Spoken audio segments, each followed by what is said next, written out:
Alors bonjour à tous. Euh, je vais vous faire un cours sur de l'orienté objet en C Sharp. Alors je vous préviens tout de suite, je suis pas un expert ou je suis pas hyper doué dans la programmation, mais voilà, j'ai appris deux trois choses et puis bah je tenais à à les partager tout simplement en fait. Et comme ça permettra aux gens qui veulent débuter l'orienté objet ou juste qui veulent voir un peu à quoi ça ressemble assez rapidement. Bah, je vais faire un exemple, donc du coup comme ça les gens pourront assez rapidement voir à quoi ça ressemble. Voilà, alors on va commencer tout de suite. Le principe, je vais essayer de faire en fait tout simplement une sorte d'affichage, une sorte de compte avec nom de famille et puis un âge. Et puis on va faire que ça s'incrémente tout doucement, on va y aller étape par étape. Alors du coup pour commencer, je vais créer une classe que je vais appeler client, tout simplement. Donc voilà, on commence. Voilà. Alors pour cette classe là, du coup, je vais lui créer un constructeur. Hop. Alors du coup, dans ce constructeur là, on lui donnera son nom de famille et un âge. Voilà. L'âge, on peut le définir par défaut, comme ça, il y en a un par défaut. On peut mettre la majorité. Ça, la personne est théoriquement majeure. Quand on spécifie pas l'âge, la personne est majeure. Voilà.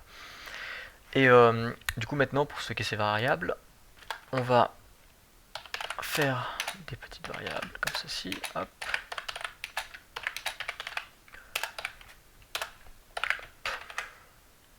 Tac. Avec CTRL D, vous pouvez dupliquer les lignes. C'est ce que je viens de faire. Hop.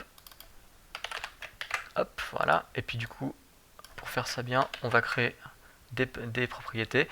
CTRL RO, ça crée automatiquement les propriétés. Voilà. Hop.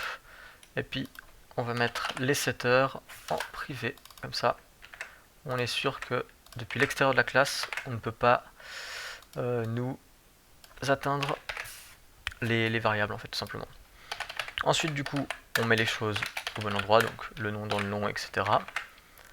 Ça va bien se passer. Tac. Hop.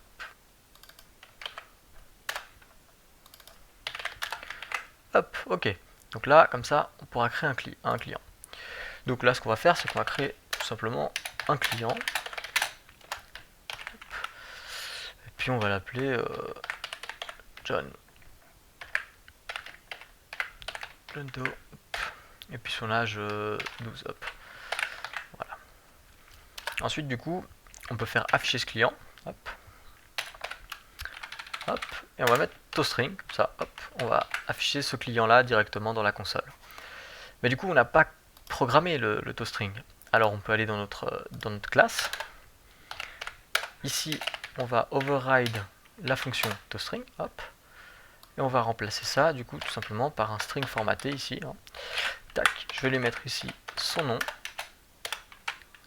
mince, hop, et ici son nom de famille, hop, et puis ensuite, hop, et puis son âge, par exemple, hop, voilà.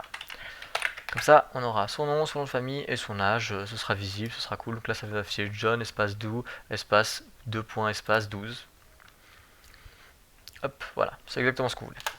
Bon, parfait. Maintenant, ce qu'on aimerait, c'est avoir plutôt une liste de tous ces clients-là. Alors, on peut faire une liste de nos objets.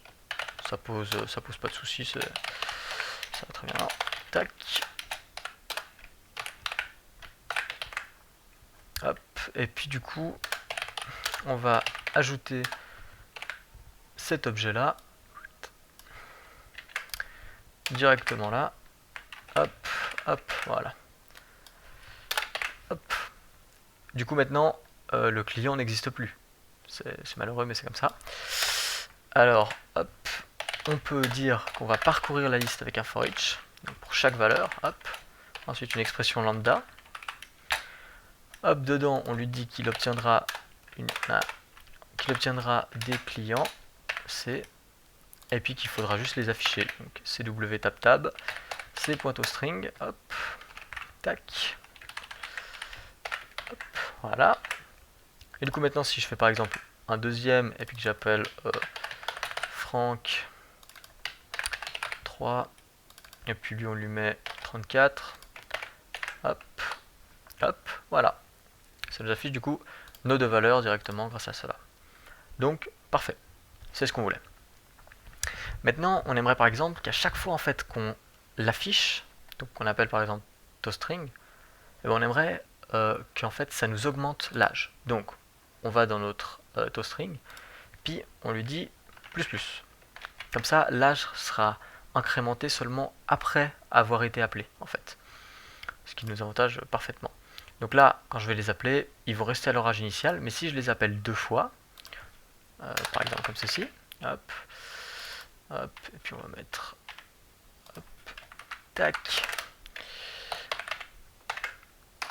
hop, voilà. On voit bien qu'ils ont pris une année. Et théoriquement, au troisième affichage, ils auraient pris 3 années. Donc nous, on aimerait faire ça. Et puis comme ça, on peut voir l'avancement en gros de ces personnages-là. Alors, ce qu'on peut faire, c'est que du coup, on peut faire un while true pour voir qu'effectivement, bah, ils gagnent tous de l'âge, et puis voilà, on voit qu'ils sont à des chiffres exorbitants. Donc, parfait. Maintenant, ce qu'on aimerait aussi, c'est dire par exemple, à un certain âge, en fait, eh ben, ils sont trop âgés, tout simplement. Alors, bon, ce qu'on peut faire, c'est que par exemple, on peut casser la boucle s'il y en a un qui est trop vieux. Donc on peut dire, on sort du programme si il y en a un de la liste qui est trop vieux. Donc, on peut faire hop là, existe, donc si une personne existe, et puis dedans on peut mettre une expression lambda, donc de nouveau, on recommence avec une petite expression lambda, on lui dit un client, hop, c'est... Et donc là, il faut tester en fait si un client, c'est âge, est plus grand par exemple que 40, et bah du coup, on retourne vrai, et sinon, hop, on retourne faux. Hop. Et avec ça, du coup, ça va nous dire si oui ou non il y a une personne qui est trop âgée sur notre limite de 40 ans mise ici, ou pas. Si je lance ça, hop hop hop, on voit que ça s'arrête à 40. La première personne qui a atteint 40, elle s'arrête immédiatement.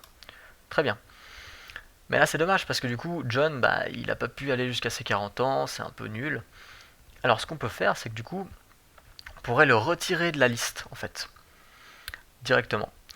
Mais alors du coup, ça nous demanderait ici de faire un test et tout, alors qu'au final, on peut le faire là-dedans. Donc, dans ce forage directement.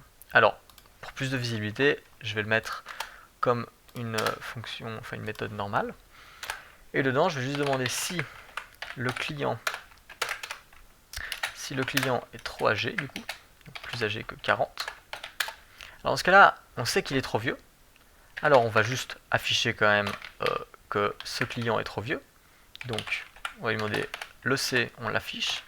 Et puis on dit bah du coup est trop vieux. Pourquoi ça? Hop, est trop vieux, voilà. Et du coup maintenant on peut le retirer carrément de la liste. Hop.